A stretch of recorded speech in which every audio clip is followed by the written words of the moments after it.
Since the 1994 season, safety in Formula 1 has been taken incredibly seriously. Okay, there have been some utter mares in the last 30 years, but on the whole, it's been taken incredibly seriously. If you're one of the OGs and you've been here since the heavy rock music blasting out your speakers on the intro years, you'll have seen that in the old days this was, well, 90s F1 tribute act. And funnily enough, the old intro and outro music came on in the car last night when I had YouTube music set to shuffle. But one thing that did come up a lot in that time was the issue of driver safety and how it's evolved. And that whole thing has become one of my favourite topics to cover because there's been a lot of lessons learned over the last 75 years, and lessons are still being learned even now. So Jackie and the GPDA in the 1960s, then the events of Zandvoort 1973, Nürburgring 76, South Africa 77, Zolder 82, and then the events of 1994, which has had so much airtime devoted to that just one season. And recently, I added to all of that with the accidents involving Carl Wendlinger, JJ Lehto, Jean Alesi, and Pedro Lamy, with the Wendlinger video being quite popular as it turns out, so thank you to everybody that's watched it. I enjoyed researching it. Some would say that 1994 was caused by the hasty banning of driver aids, and you'd be right to an extent. But Formula 1 came out the other side better for it, and safety became something that was taken incredibly seriously, with some saying that it might have gone too far. But can a sport broadcast live into people's homes every other week be able to sustain a driver being injured or worse at the rate they were in the 60s and 70s? Probably not. It'd be taken off the air if that was the case. Now, Max Mosley did have his questionable private life with that news article breaking in the News of the World in 2008, but he did a lot for Formula 1 and road safety as a whole. On top of this, he actually managed to sue the News of the World newspaper and paid the legal fees for anybody who had been caught up in the phone hacking scandal that ultimately got that rag shut down. But despite many blaming his rash driver aid ban as leading to the death of Senna, things changed in the aftermath of that weekend at Imola to make sure that the chances of death in Formula 1 came as the result of sheer bad luck rather than something that was a simple roll of the dice. And this was something that Jackie Stewart and pals argued back in the 1960s, when they were called hypocrites for calling the sport unsafe, yet they continued to race. Go and play chess if it bothers you, and so on. With that story at the British Grand Prix from One, Life on the Limit, which is a brilliant documentary if you've never watched it. Jackie Stewart is asking for the trees at Copse to be cut back a bit. Okay, well tell him there's a saw in the shed. If Jackie Stewart wants those trees cutting, he's doing it himself. The thing is, the drivers knew that racing would always be dangerous. But if there was no barrier between them and the trees, then put a barrier there. It reduced the chances of ending up in said trees. Then add some catch fencing, reduce the chances even more. Then add seatbelts, then add this, and this, and this, and this. It was about avoiding needless death rather than eliminating it completely. Drivers were dying because the most simple of things were not there, basically. But one safety thing that we've seen a lot of in the modern era is a safety car.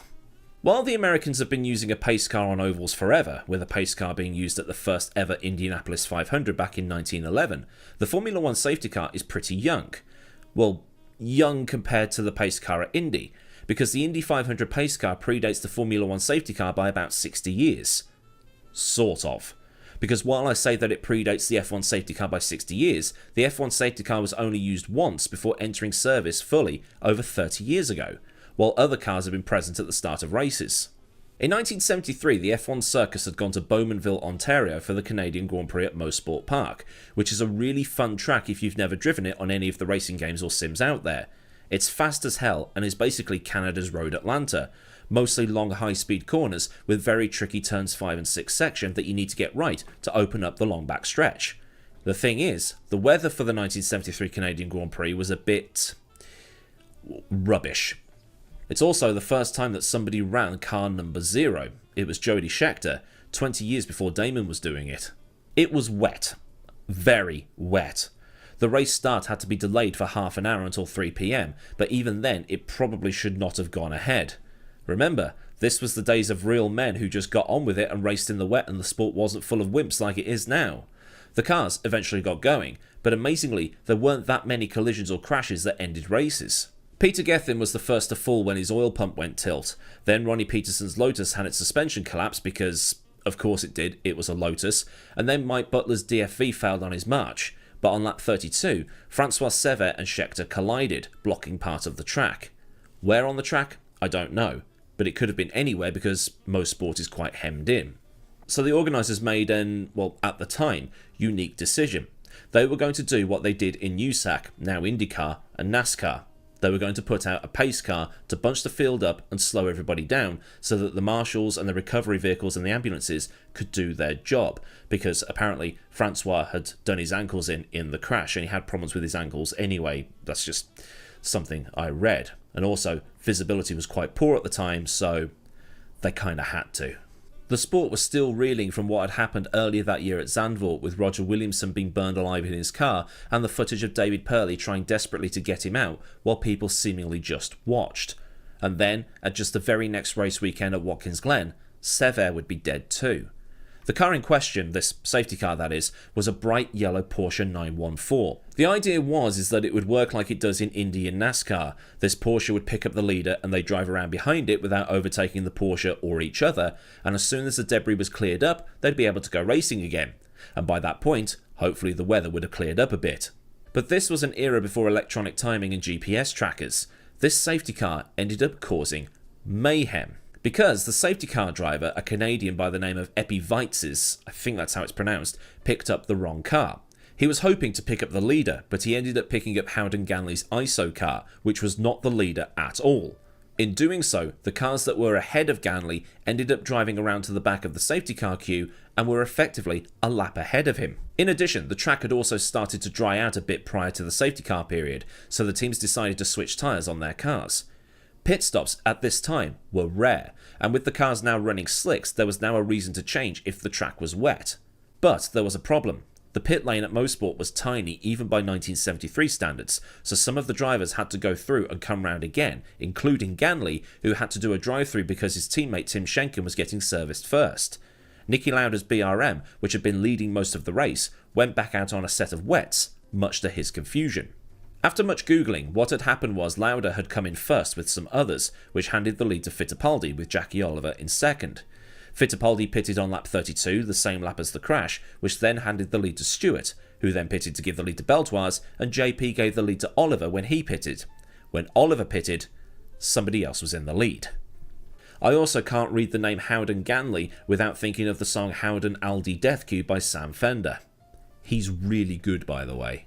So, Howden Ganley Death Queue was leading the queue, but he was not in the lead. Behind him was Fittipaldi, and Oliver and Beltoise were at the back of the line, but were nearly a lap ahead. Does that make sense? Probably not, and that's okay. Ganley was one of the last drivers to stop, and that's how he ended up in that mess to start with. And for the first 3 laps of green flag running after the safety car had come in, he managed to defend his lead from Fittipaldi before the reigning world champion got past and set off after Beltoise and Oliver. The final 45 laps were run and Fittipaldi caught the other 2 cars and overtook them almost in sight of the flag. When they crossed the line almost together, Chapman was doing his trademark cap throw, but no checkered flag was shown. It didn't show for Emerson, Jackie, or Jean-Pierre, but it did show for Ganley. Or was it Revson? To say everybody was confused is an understatement. Everybody's brain had turned into lasagna. But thankfully, the team's timing sheets were more accurate to each other than they were to the official timekeepers, so they were able to figure out who was who and who was where, if you follow me with that. So they spent the next 4 hours trying to figure out who had actually won. So the officials used the team's timesheets and declared Peter Revson the winner, followed by Fittipaldi and then Oliver. Beltoise was 4th, Stewart 5th and a lap down, but he'd already won the championship, and Ganley, whose timekeeping had been done by his girlfriend and had him winning the race at the time the safety car came out, was 6th. Needless to say, there wasn't a safety car for a while after this. So why was Formula 1 so late to adopt a safety car? Who even knows? Eurocentric pride? Might have been. It could just simply be that Formula 1 didn't think it needed one, given that they weren't racing on ovals like they were in USAC, which was later kart and now IndyCar, and obviously NASCAR. This was in the days where abandoned cars were left at the side of the track, and were left there as late as the late 1990s, when we thought we were past a lot of the death and destruction years. Mika Hakkinen coming across the line at the 1998 Japanese Grand Prix, while Ralf Schumacher's Jordan was parked up against the pit wall. In those days, they were just left where they fell. That would never happen today. But it has to be said that USAC and NASCAR's need for pace cars, as they call them, was kind of needed, with the speeds they were doing and how tightly packed their tracks are and so on. But that said, Monaco didn't see its first safety car period until 2004, 11 years after it was made a fixture. However, there had been a medical car present at the back of the grid at the start of every Grand Prix starting from 1978. Professor Sid Watkins, the only man that Bernie ever deferred to, had been denied access to the circuit after the crash involving Ronnie Peterson and others, which ended up being a fatal accident for Ronnie. Because of this, Sid's car would be parked at the back of the field at the start of every race and would follow the field round, ready to respond in the event of a first lap accident, because the first lap is the most dangerous lap of any race.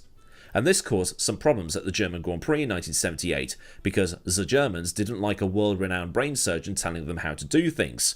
When Bernie threatened to pack everybody up and go home, they allowed Sid in. But in 1993, the safety car was back.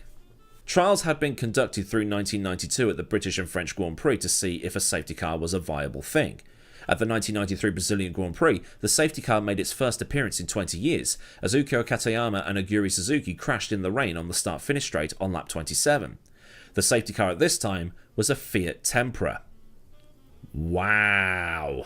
Yeah, they hadn't figured this out yet. It was the 2-litre 16-valve inline-4 model that produced a mind-bending 125 horsepower or so.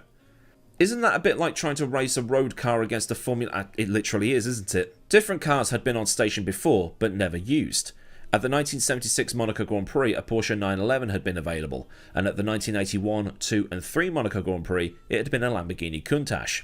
At the British Grand Prix of 1993, an Escort RS Cosworth was used as they cleared a stranded car. But at the 1994 San Marino Grand Prix, criticism was levied at the FIA as the safety car on call that day was an Opel Vectra. A terrible car in general, and an even more terrible safety car. The footage of Senna pulling alongside and egging it to go faster has been shown millions of times. If I was given a Vauxhall Vectra to drive home in tonight, I would rather hop. That's because at the time the safety car was handled by the circuit and not by the FIA. At the Belgian Grand Prix the following year, the car was a Porsche 911 GT2, which had a bit more grunt to it, and although it was never used, at the Canadian Grand Prix of 1995, they had a Lamborghini Diablo on standby. But that's not to say the problem was largely solved, because at the 1996 Argentinian Grand Prix, the safety car was pulled out to answer to a collision involving Pedro Diniz and Luca Badoa. The safety car used on that day was a Renault Clio, and it had to do some extended duty when Diniz's car essentially exploded a couple of laps later. From the 1996 Belgian Grand Prix onwards, where the safety car came out due to Jos Verstappen's massive crash at Stavelot, the safety car has been a high-performance Mercedes, which now shares the duties with an Aston Martin Vantage. In 1997, a Mercedes AMG was used to start the Belgian Grand Prix because it started behind the safety car for the first time, and was then called out 8 times over 5 races, including that Belgian Grand Prix in 1998.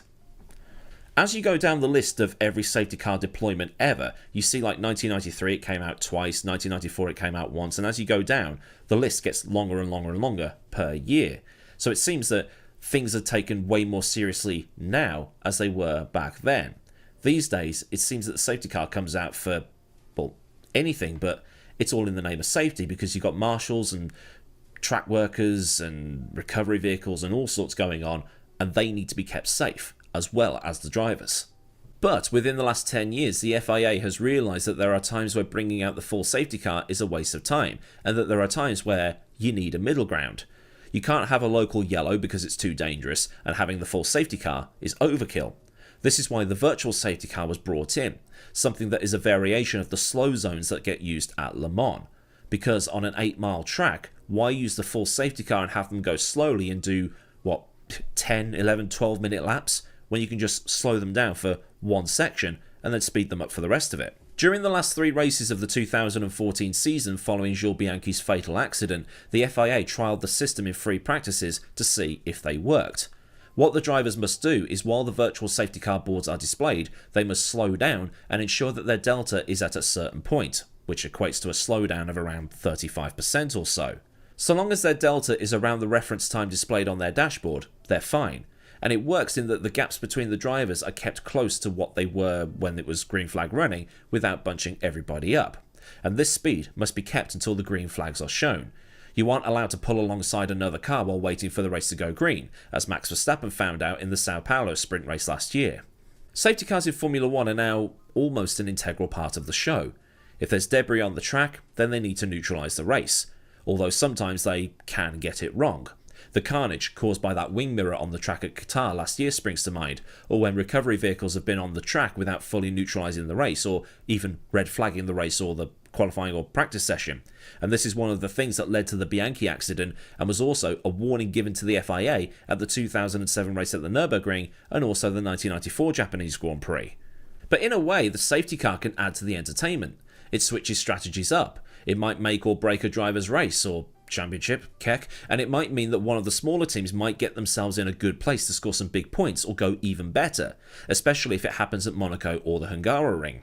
Safety car and red flag chaos resulted in Pierre Gasly's race win at Monza in 2020, or George Russell's second place at Belgium in 2021. Although that wasn't a race, was it? It was a farce. But, and this is a question I sort of asked earlier, has the FIA now gone too far with safety car deployments? Are they too trigger happy, or is it something that has to happen to ensure everybody's safety because, well, things have happened before, Bianchi, Senna, and so on? Maybe that's a discussion for another day, but you could always leave your answer to that question down in the comments. So then, a look at the history of the safety car in Formula 1 and the weird race that its first ever deployment generated. If this has taught you something new about racing history you otherwise didn't know, then do like the video so I know a good job was done. And for more stuff from the channel, get subscribed if you haven't already, and also get that bell on so you never miss out on any of the other videos that I do, along with any live streaming that I do with the VOR IndyCar League that happens periodically.